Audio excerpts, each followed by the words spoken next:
Hello everyone, and welcome to the Halloween countdown.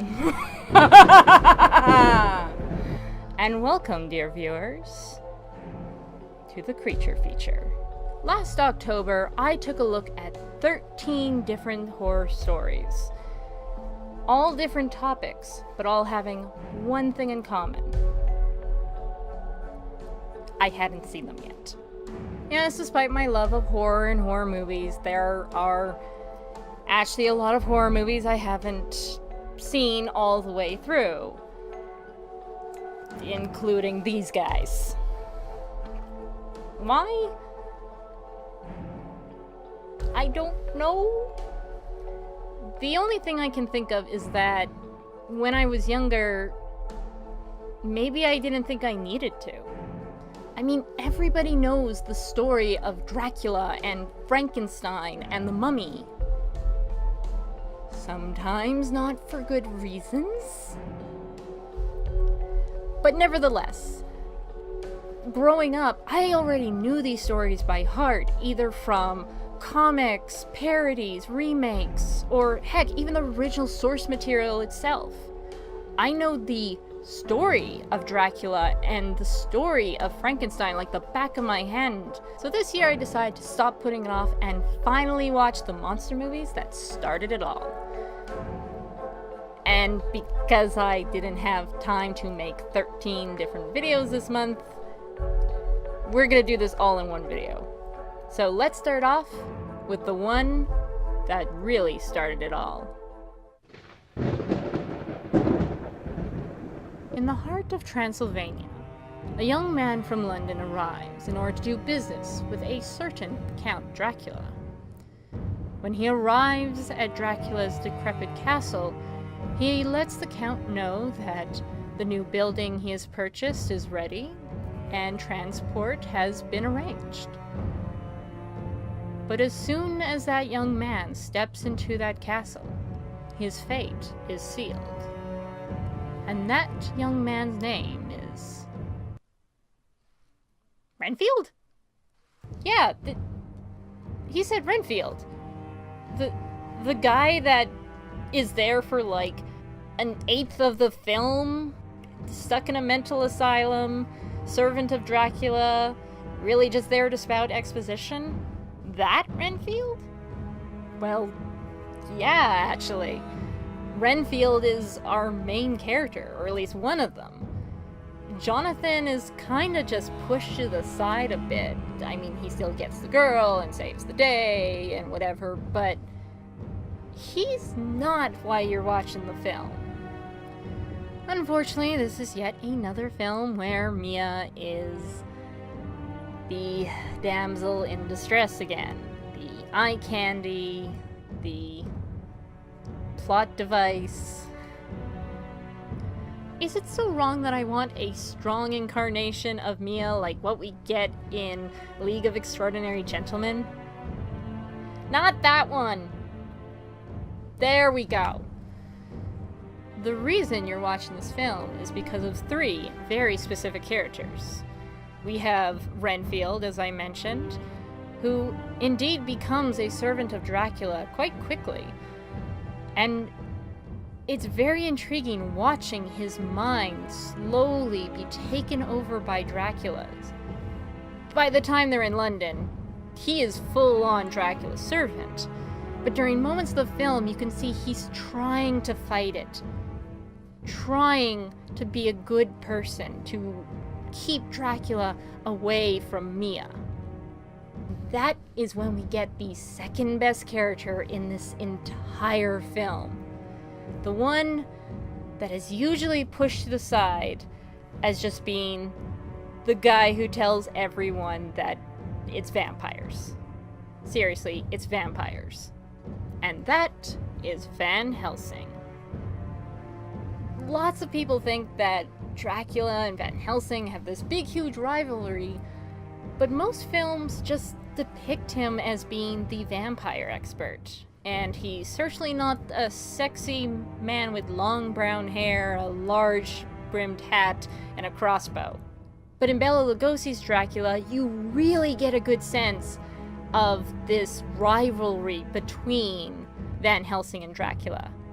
There are multiple times where Dracula is in Mia's house, and they don't know he's a vampire yet, but Van Helsing certainly does. And the conversations between them, as Van Helsing is very open about, yeah, I know you're a vampire, and Dracula's like, shut up, guy, I'm trying to work here.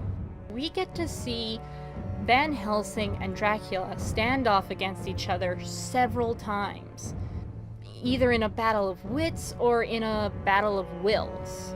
And then, of course, how else can we forget our main character, Bela Lugosi as Dracula.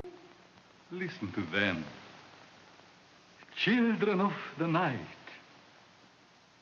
What music they make. Bela Lugosi's portrayal of Dracula is really what makes this film so good.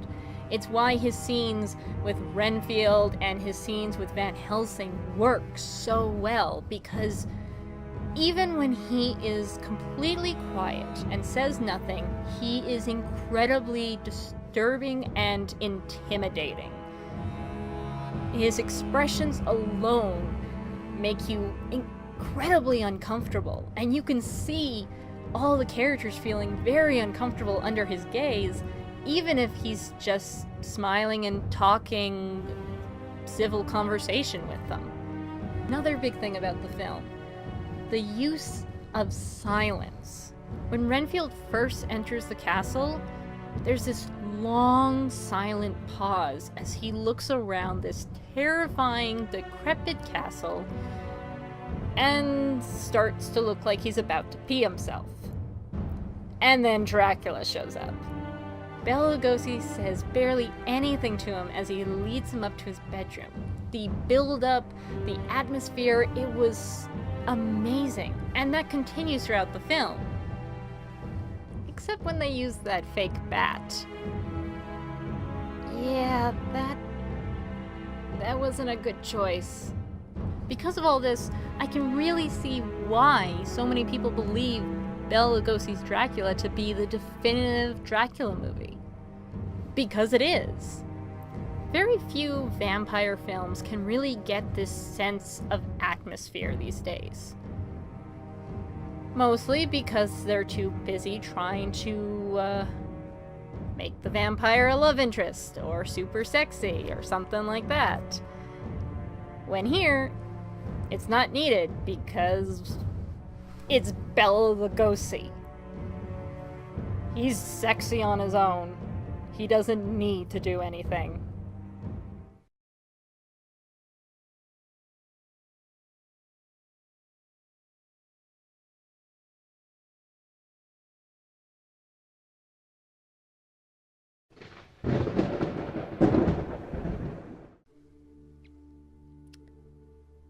You know, when I watched Frankenstein, I really thought that this was going to be the movie that I pretty much knew everything that happened.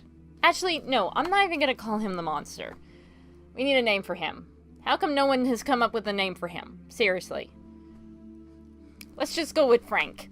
I started watching this movie because I wanted to watch the story of this man playing God and finding out that he himself is the real monster. What actually happened...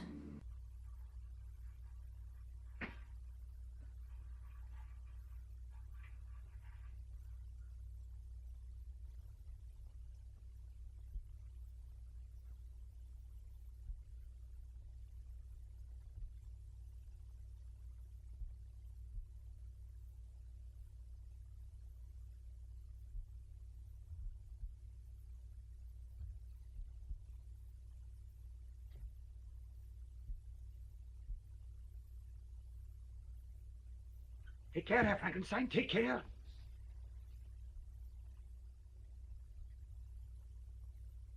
Shut out the light.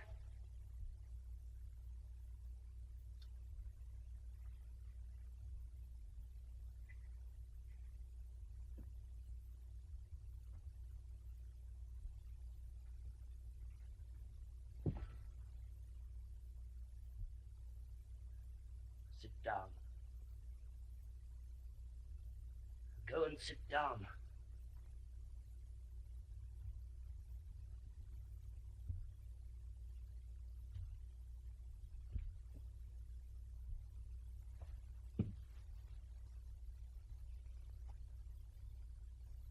Was that I started seeing the story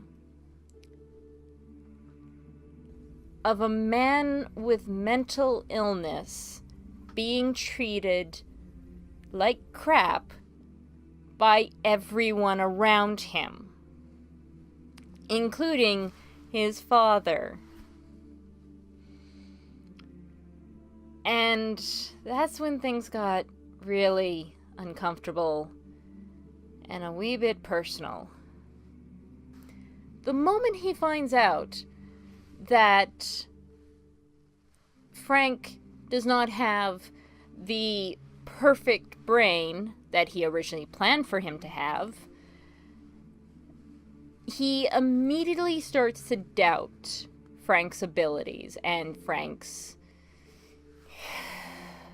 sanity and everything else. See, here's the thing, guys, if you haven't learned yet, Dr. Frankenstein is an asshole.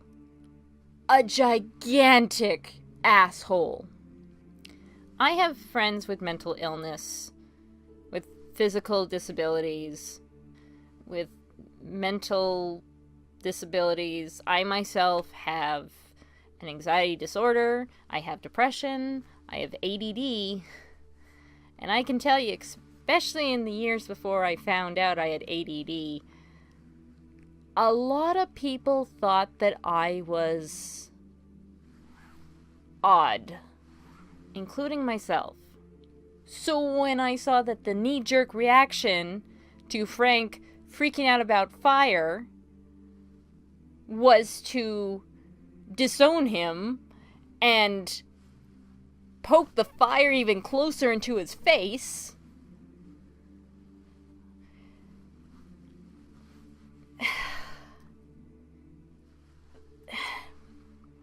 and then there were the scenes where Frank has been locked in the dungeon, or what passes for a dungeon in this tower, and the assistant is constantly egging him on, constantly throwing a torch in his face, whipping him.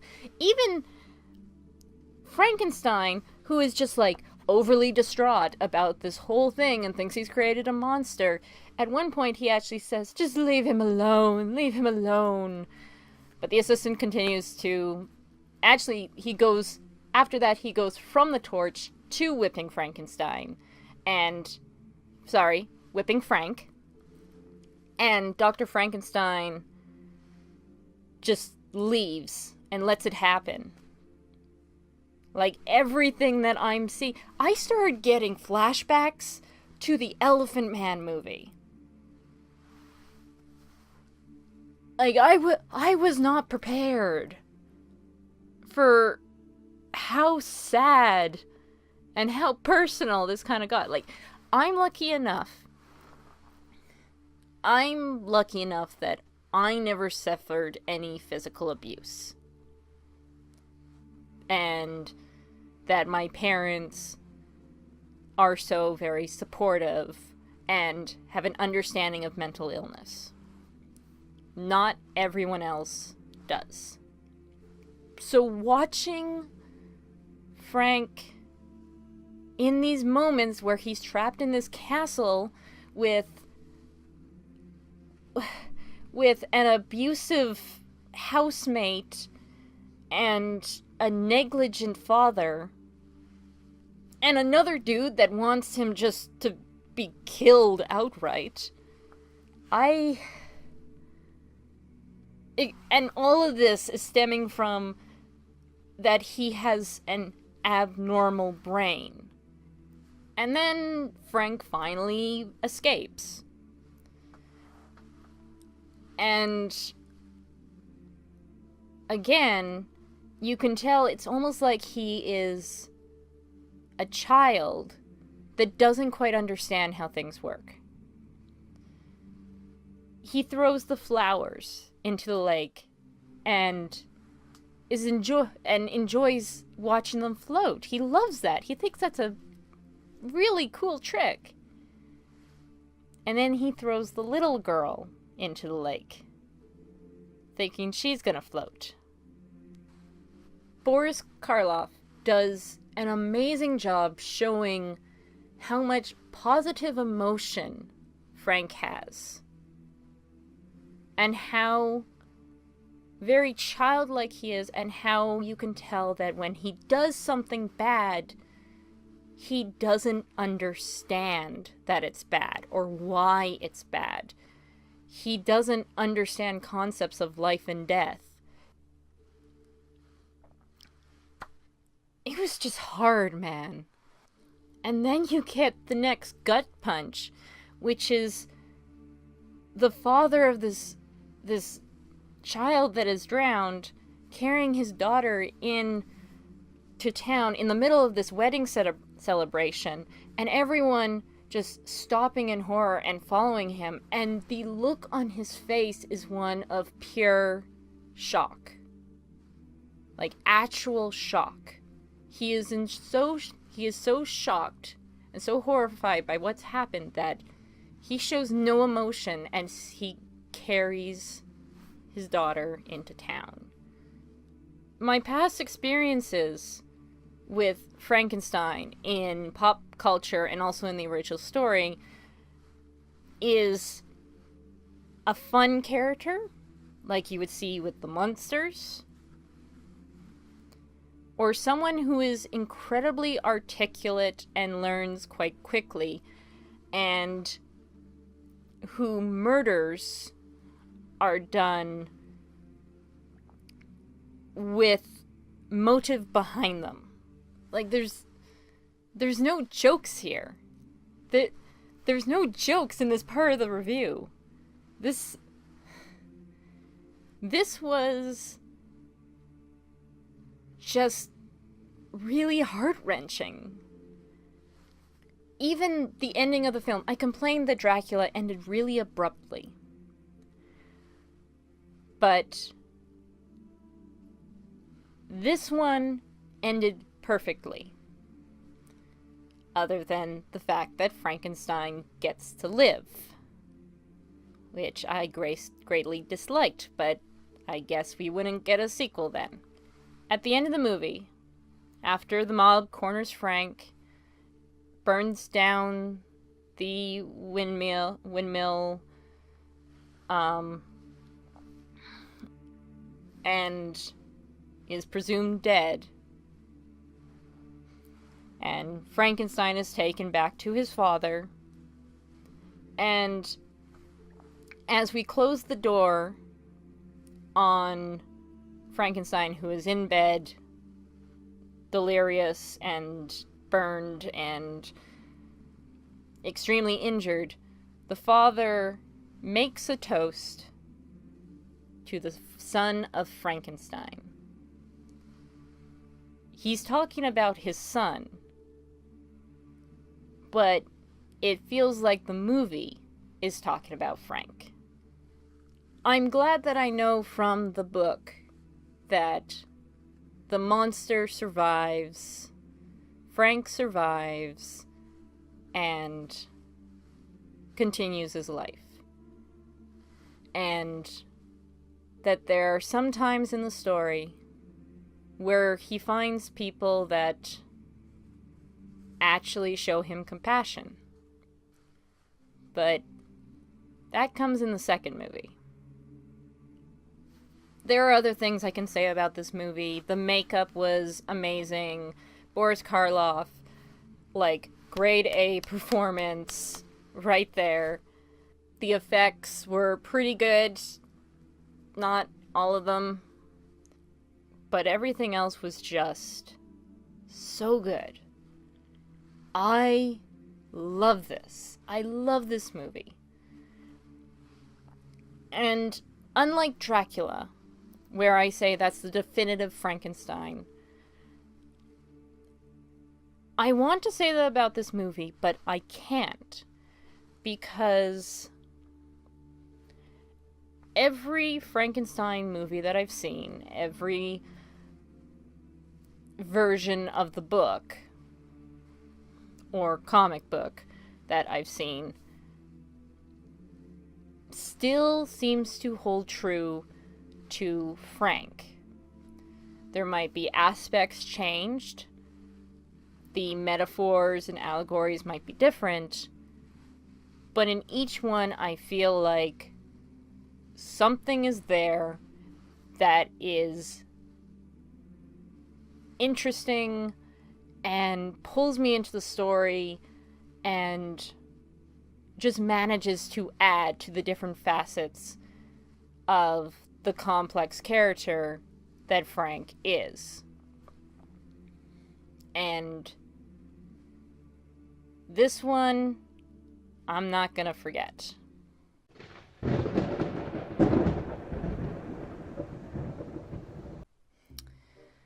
So, Bride of Frankenstein. I just said 2 seconds ago that the original Frankenstein movie moved me deeply, made me love the character even more, and got to me in ways that I was not expecting.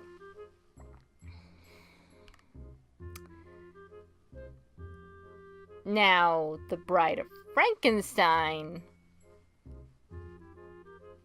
is a lot different.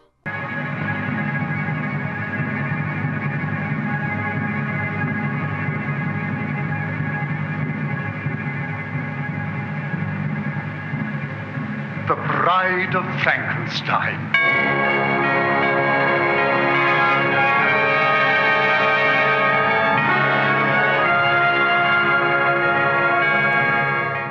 Mainly because it can't pick a tone.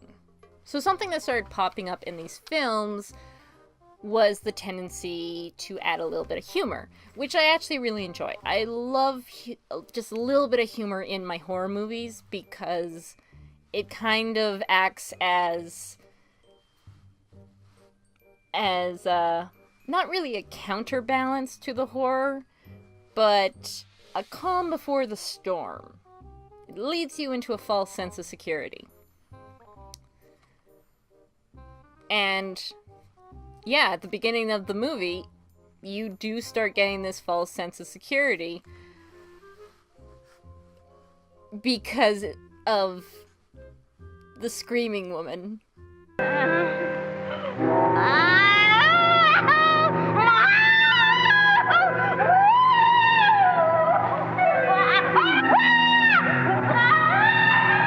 It's alive! The monster! It's alive!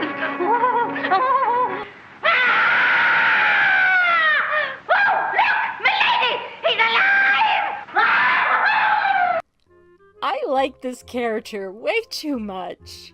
And that scream. Oh my gosh, that scream. Okay, we have the Wilhelm scream for guys. How come no one has taken a part of this lady's scream and turned it into the female version of the Wilhelm scream? Like, seriously. How many people can say that they have a talent of screaming like an obnoxious chicken? Okay? Props to this lady. Like, right away, props. And she's actually one of the smarter people in the film, which is also what makes her likable, because she's the one who warns that Frank is still alive. And when no one believes her, she's like, Nobody believed me. Right? I'll wash my hands of it. Fuck this shit, I'm out. Fuck this shit, I'm out. No thanks. And then things get weird. There's this doctor that shows up at Frankenstein's door that apparently has worked with him in the past with this whole bringing people to life and playing God and stuff.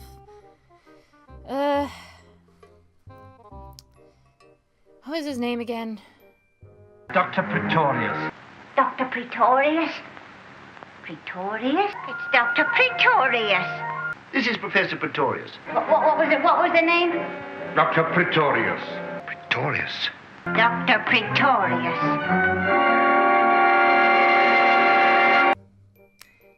Yeah, they really wanted to hammer that name in. You can tell how successful it is because this character shows up in every single version of Frankenstein since then. He comes to Frankenstein with a proposition to collaborate on a project to make a woman. And I actually was liking this at first. Like, this guy is generally creepy, and I was thinking, okay, this is our big bad. Like, Frankenstein's still an asshole, but this guy is just creepy. And I was getting really excited. And then the little people came out. Oh, no, I'm not talking about people with dwarfism. No. I mean actual little people. Actual little people. This is the origin story to the borrowers. This guy has managed to make living human beings by growing them from a seed, and has trapped them in jars like they're fairies from friggin' Legend of Zelda, and dressed them up as kings and queens and bishops and ballet dancers, and what the fuck is going on? This is supposed to be the Bride of Frankenstein. What happened to my heart-wrenching movie about a monster that wants love and compassion in his life and a friend, for crying out loud? And this is supposed to be, like, what the guy brings to the table, that he is going to grow a fully sized human brain, and they're going to put this fresh brain with no experiences into a reanimated body. Why would you want to put this brain into a corpse when you can make actual humans with bones and all the other organs and the skin and everything? Like, you just need to, like, I don't know, increase your ingredients? And then they are never seen again throughout the rest of the movie. Which pretty much makes them completely pointless. So, pushing that weirdness aside for the moment, we finally get what we came for in the film, which was Frank. As Frankenstein and what's-his-face starts their work in creating a woman, Frank is literally being hunted down in the woods and trying to understand things. And it's still a struggle. And then we get to my favorite part, the scene with the old blind man. What's significant about this scene is that in every story of Frankenstein, this is the moment where things change drastically for Frank. It is the moment where he is shown compassion, where he gets a friend. Frank is attracted to the music of the violin, and the old man welcomes him in. He can tell that Frank has been burned badly and heals him, and he shows him that fire isn't a bad thing, that it can be good when used in the right ways. He teaches him words. He teaches him the word friend, and honestly, this whole scene is so adorable. It's so cute. Oh my gosh, Karloff, you are amazing. I love you. Oh my gosh. But the scene ends with tears, just like it always does. But at least the old man doesn't get killed. Two of the hunters show up. They attack Frank. They pull the old man out of the house and burn down the house. Frank manages to escape, but he's pretty mortified by this. Now, eventually, Frank ends up meeting Dr. What's-His-Name. And they form a plan together in order to force Frankenstein to not back out of his collaboration. And that is by stealing his fiancée. And my gosh, I'm so glad that she didn't get turned into the bride. And I gotta say, the effects in this movie are a lot better than in the first. The bride is created, and it is the other best performance of this film. Because you can tell by her wide, confused eyes and the way she's like moving her head very suddenly, is that you can tell that this is definitely a new creation. This is a brain that doesn't have any experiences whatsoever. And the way she looks, it's almost like she's asking herself, what am I? What do I do? And when she's moving her head around, it almost seems like she's testing her muscles. And then this is where the movie takes a very ironic turn. Like I said, there's a lot of tonal changes in this movie, but this one is really good. Because when the bride sees Frank, the first thing she does is scream. Not in terror per se. She just opens her mouth and a scream comes out. And Frank gets upset at this. But in the few minutes that we are with the bride, I realized that she can only speak in noises. Screaming, hissing, loud noises, just like Frank did when he was first created. And Frank is immediately jumping to the conclusion that the bride hates him. Just like Frankenstein jumped to the conclusions he had about Frank. Which was a really nice touch. The ending, though, was, again, a little weird. Because all of a sudden, Frank decides that he and the bride and Dr. What's-His-Name don't deserve to live. Which I disagree with. And I also don't know where this is coming from, Frank. I mean, you've had some bad experiences, but you've met nice people. Person. And he lets Frankenstein go.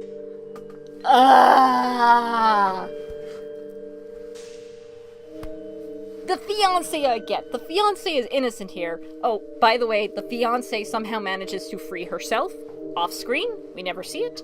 But she shows up and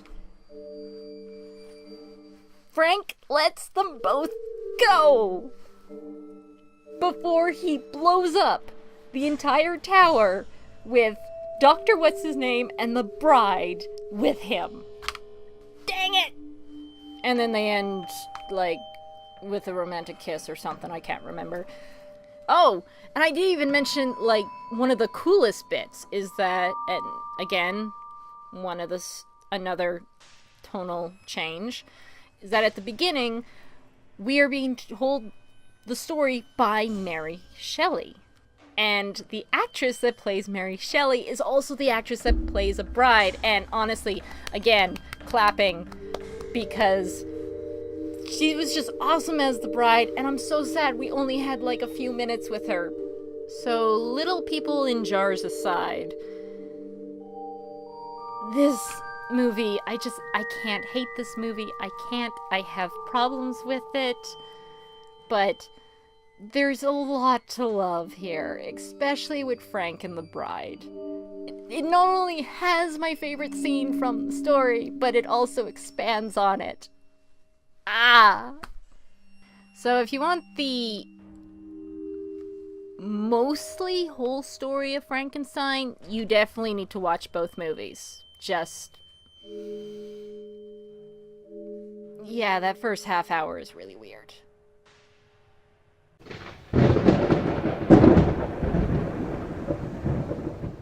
Boris Karloff, he is so damn good. Frankenstein, Monster Mash, and the Mummy, Mummy, Mummy, Mummy, Mummy. Another Boris Karloff film, guys. This time, The Mummy. Ah! What is it about this man that's so friggin' good? Ah! I feel like I'm betraying my late dad because he was much more of a Bela Lugosi fan. But it doesn't matter if he's playing a villain or a sympathetic character. He is just friggin' awesome. Ah! One of the things that really occurred to me in this film was what makes a good villain. Because no matter how you look at it, no matter how many times he tries to bring his dead love back to life, no matter how many crappy remakes come out of it, Imhotep is a bad guy. Imhotep, in this portrayal, the good portrayal, is someone who tries to come off as someone who is in love, someone that will do anything for the woman he loves, but ultimately comes out as selfish and doesn't believe that he's doing anything wrong, even when the love that he has been trying to resurrect this whole time does not agree with his plans. Which was kind of a shocker for me. So we start off pretty fast, actually. They uncover the mummy of Imhotep. They're like, oh, this dude definitely got cursed. They erased, like, all the important hieroglyphs off of this one. And then the mummy comes alive. And the guy who witnesses it goes completely hysterical. Like, full-on laughing. He has lost every bit of sanity he might have had. And then we cut to several years later. Like, I think it was maybe like a couple decades. I think it was like in the 1910s the scene happened, and then we go to the 1930s, which I am all for. And there's this new expedition going on, and they haven't really found anything. And in walks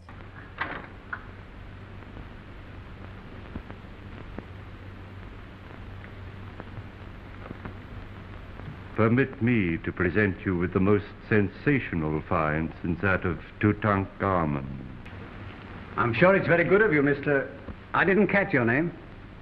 Ardeth Bay. which leads them to uncover the tomb of an unknown Egyptian princess. They uncover the tomb, they put everything in the museum, including the sarcophagus and the mummy of the princess. And the Egyptian that is very obviously Imhotep, that led them to this discovery, gets treated like a friend at the museum.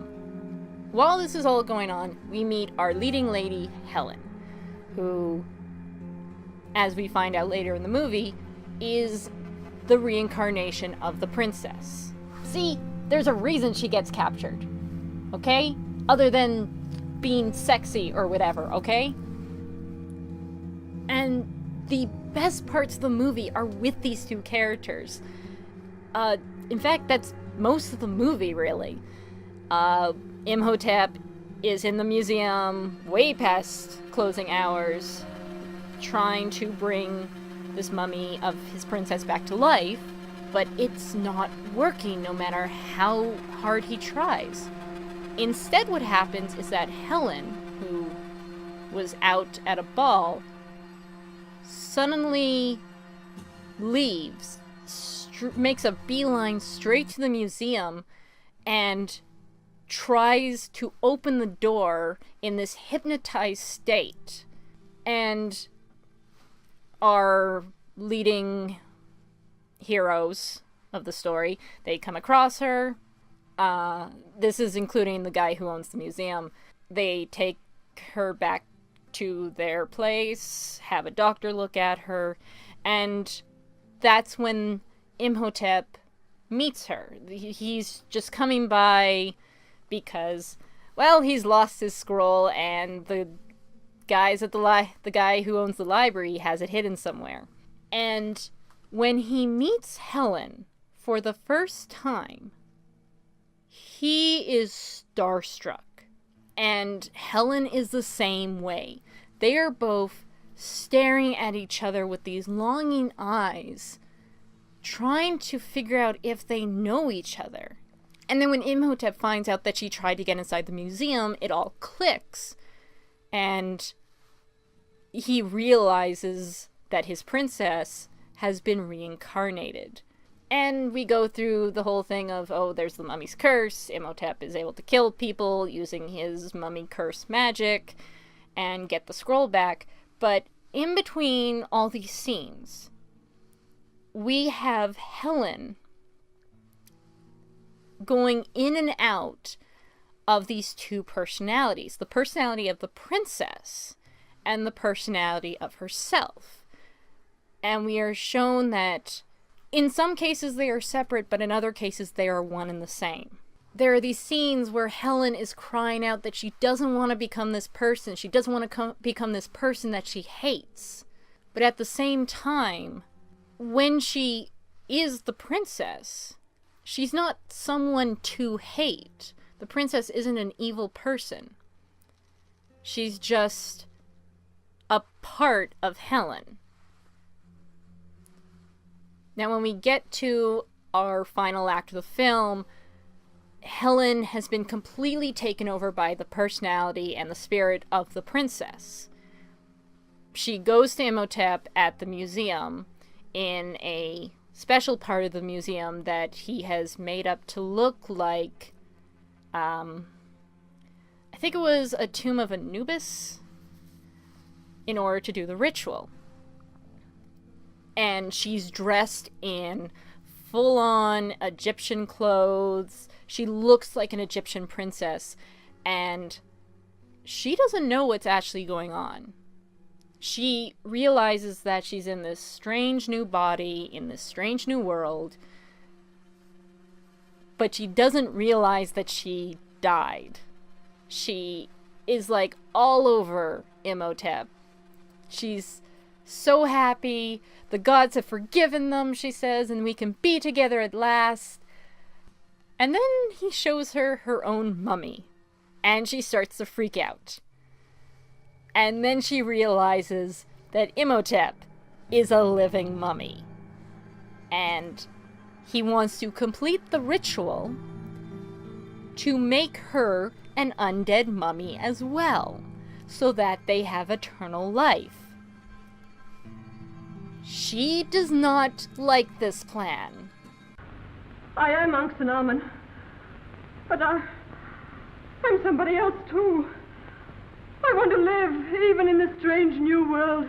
She does not want to live out the rest of her eternity as a walking corpse. Imhotep is not pleased. Luckily, the dudes show up just in time to interrupt Imhotep from stabbing her with the sacrificial dagger, but it's actually the princess. The princess is the one who saves the day.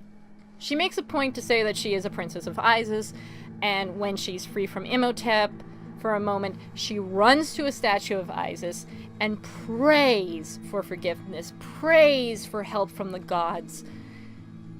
And the gods answer. Straight up, the statue starts moving, and Imhotep is destroyed. And with help from the main protagonist, protagonist of the film, Helen is able to come back and retake over her body. The princess is no longer the dominant... What would you call someone with, like, two souls inside them? I don't think there's a medical term for that yet. There is so much that's so fun about this film. because of the acting, because of the personalities, because of the contrast of this 1930s flapper girl looking adult woman and this old, wrinkly, obviously dead guy looking longingly into each other's eyes and playing off one another.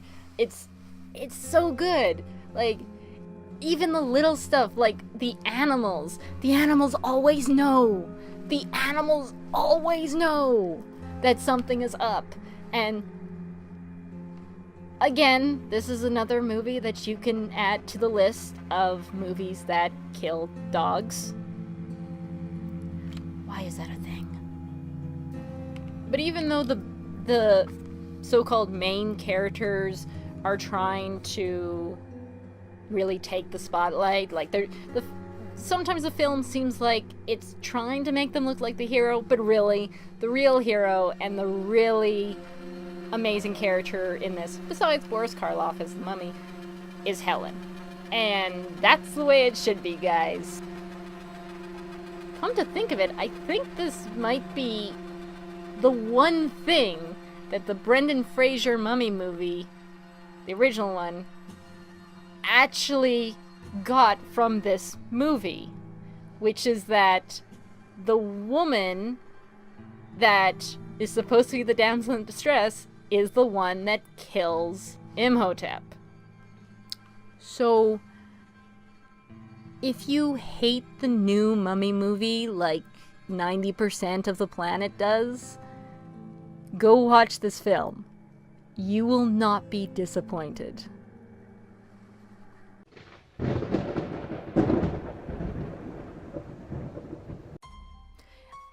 You know, I thought I'd like the Wolfman a lot more. Considering what a giant bias I seem to have when it comes to black and white movies, I was starting to think I'd like every single one. But the Wolfman was almost boring? With the Wolfman, with werewolves. We got Werewolf in London, we got all these werewolf TV shows, these werewolf books that have expanded upon the lore and made it a little bit less racist. For future reference, kids, gypsy is a derogatory term. Yeah. Bet you didn't know that about your Halloween costume. What we get in this movie is really the bare minimum of what we get today in a werewolf film, or any kind of werewolf in media, which is the guy gets bit and he starts turning into a werewolf. What's interesting about the movie, though, isn't the werewolf himself, but the characters. We have Bela Lugosi as the original werewolf that bites Lon Chaney's character, and throughout this whole thing where people are freaking out about werewolves, you can see his hope and sanity slowly dripping away as he starts to realize, holy crap, I'm a werewolf, before he even turns. I mean, he wakes up and finds out he did not kill a wolf in the woods last night. He wasn't bitten by a wolf last night. He killed a man with his silver cane. And throughout the film, you can see it's ripping him apart inside. He ends up visiting the tomb of the old man, and he sees the old woman praying over it, and he just breaks out into tears. It's not until, like, he knows something is up, but it's not until the old woman talks to him at this big huge festival that he starts to understand what's going on with him. Basically, she says, "You are a werewolf. God have mercy on your soul." And then next she goes and tells the others at the festival, the rest of her family, that there's a werewolf in this town, and they're just gone.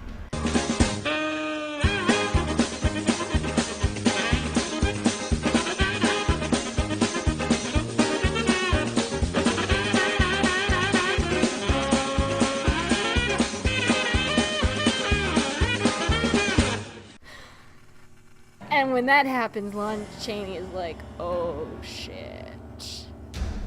He even goes home, and you can see him like completely freaking out. He goes home and he's like rolling up his sleeves. He takes off his shirt. He's trying to look for any signs of werewolfness.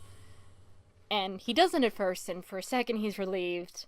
And then the change happens.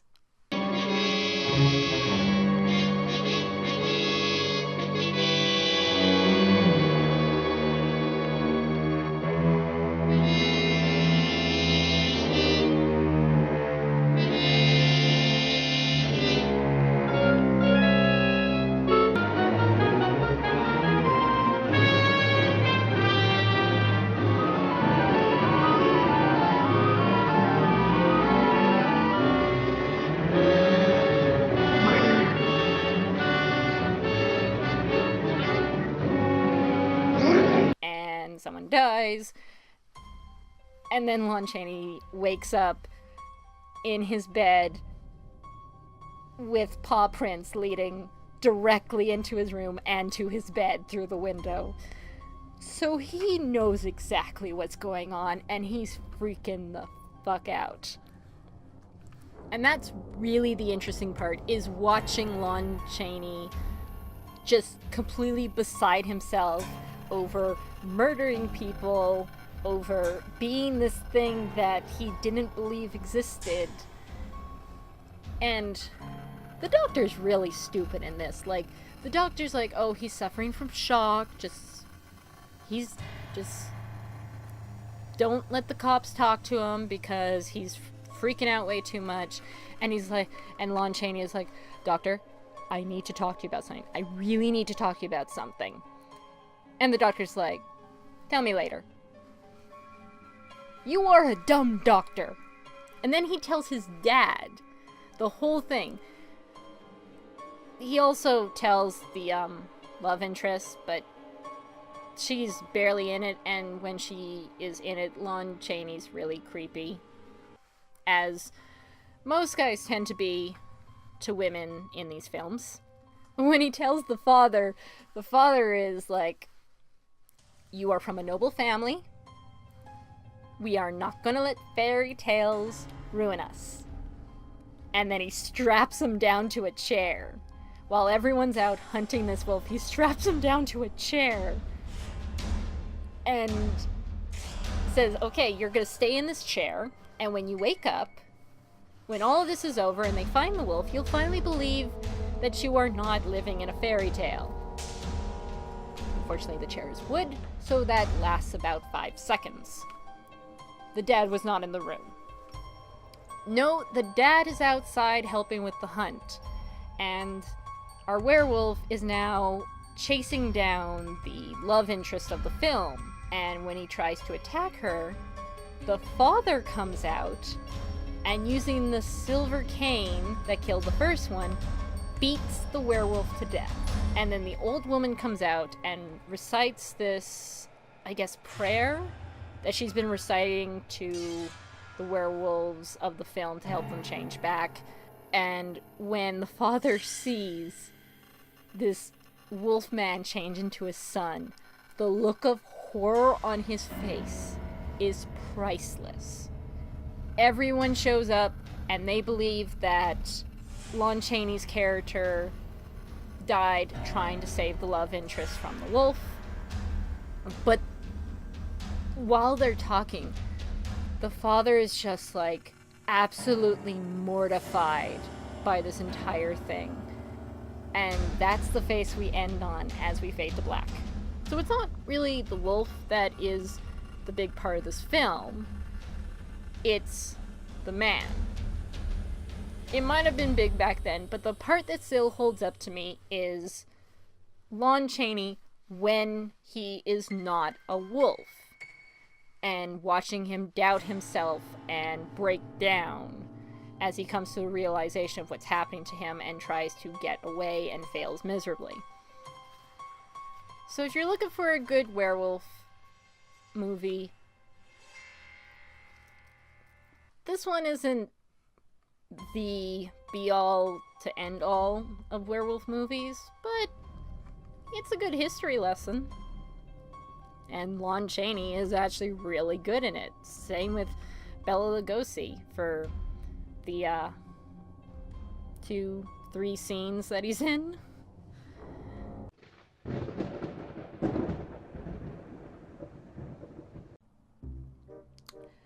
So, we've had Dracula.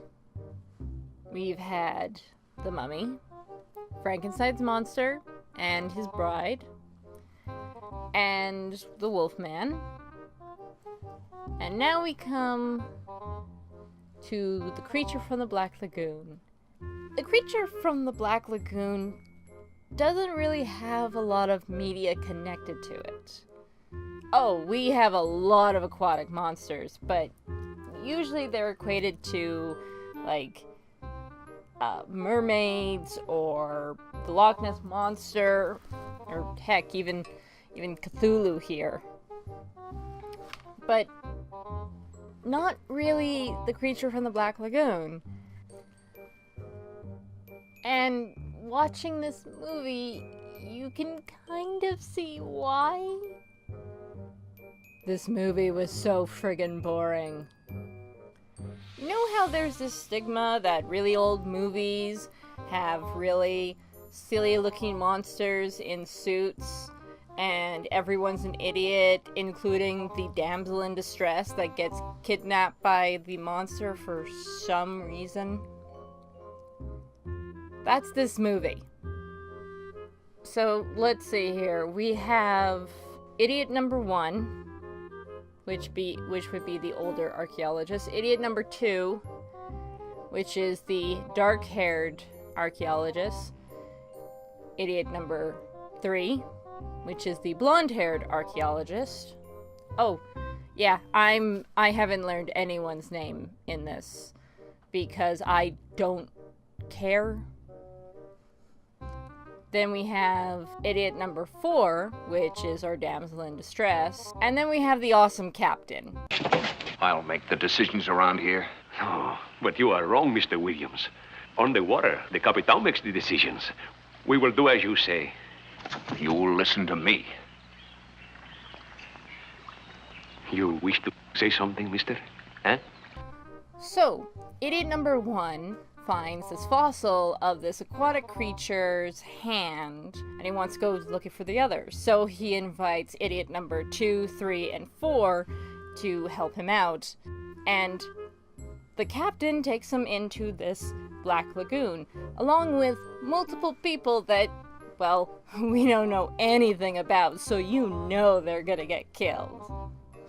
I should also mention that idiot number 2 is our good scientist and our protagonist for the story.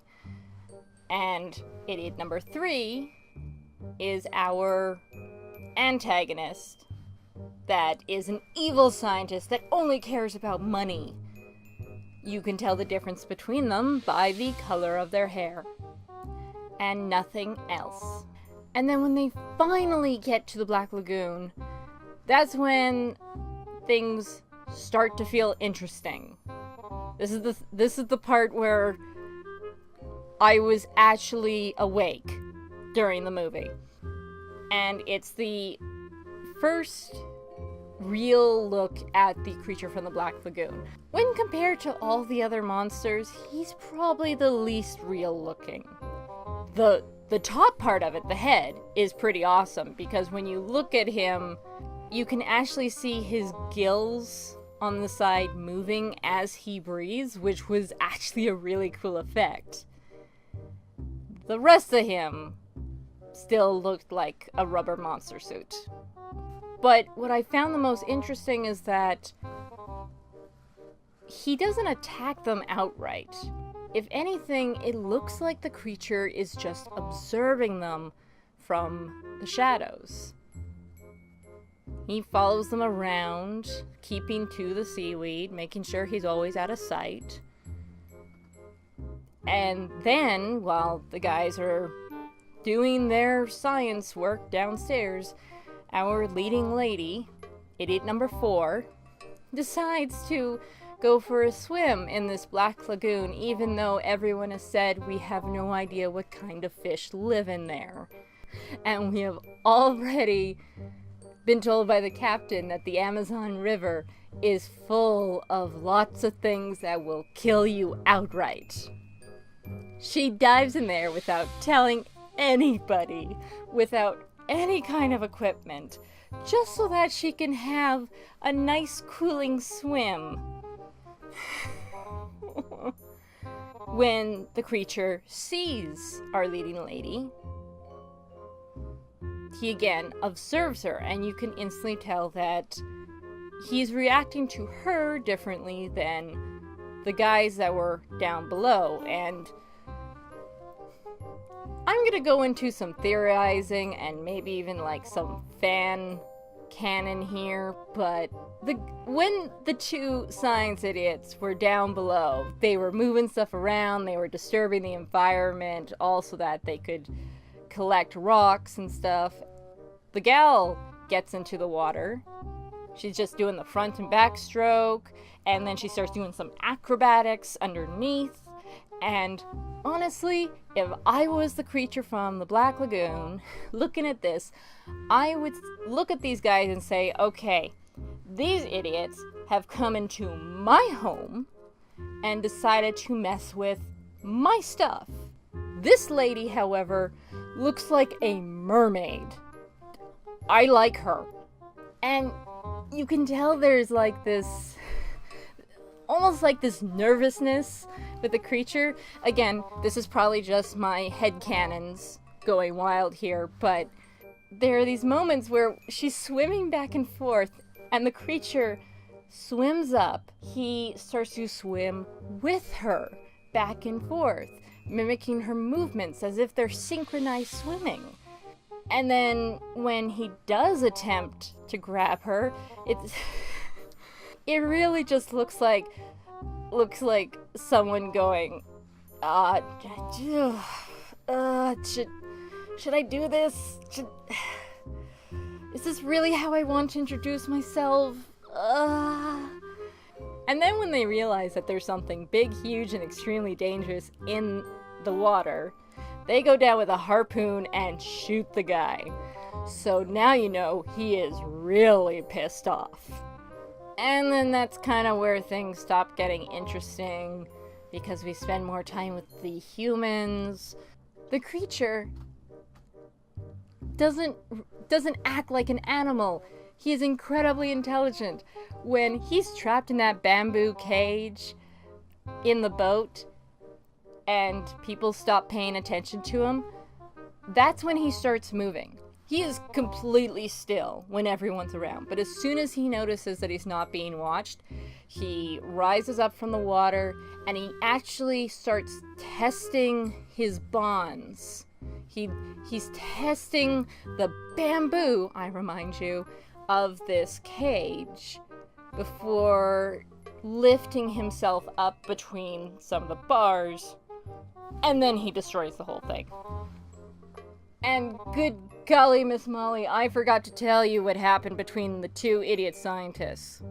Our protagonist wants to keep digging for fossils. It's actually the scientist number 3, the evil scientist, who's like, no, let's just go. Let's just take him and go. We're gonna be like millionaires. Our protagonist is like, no, we are scientists. We need to finish our job. You have a humanoid fish creature swimming around in your boat. You can come back with enough money to drench up the entire Amazon River. Go. Just go. But But no, they don't, and he escapes, and then suddenly it's our protagonist who is like, okay, we gotta leave now. And then the two scientists get into a big, huge argument. They try to leave, they can't, they take down the monster after, like, the evil scientist gets killed, and even the climax of this movie is boring because they just shoot him over and over again. That's pretty much it. And then they go home, and we fade to black. This movie was so dumb. If this movie is any kind of proof, then I can understand why the creature from the Black Lagoon has only been treated as a bit player in like some random TV shows and movies and not actually gotten another film. Actually, no, he did get a sequel. And it was so bad that Mystery Science Theater 3000 tore it to pieces. So, if anything, the creature from the Black Lagoon is famous, just not in a good way. So there you go, guys. 6 of the most famous monster movies. Some of them live up to the hype, others not so much, and others absolutely fail miserably. I hope you guys enjoyed the video. Please like, share with your friends, all that jazz, and I will see you guys next time. And if you haven't had it yet, I also wish you a very happy Halloween.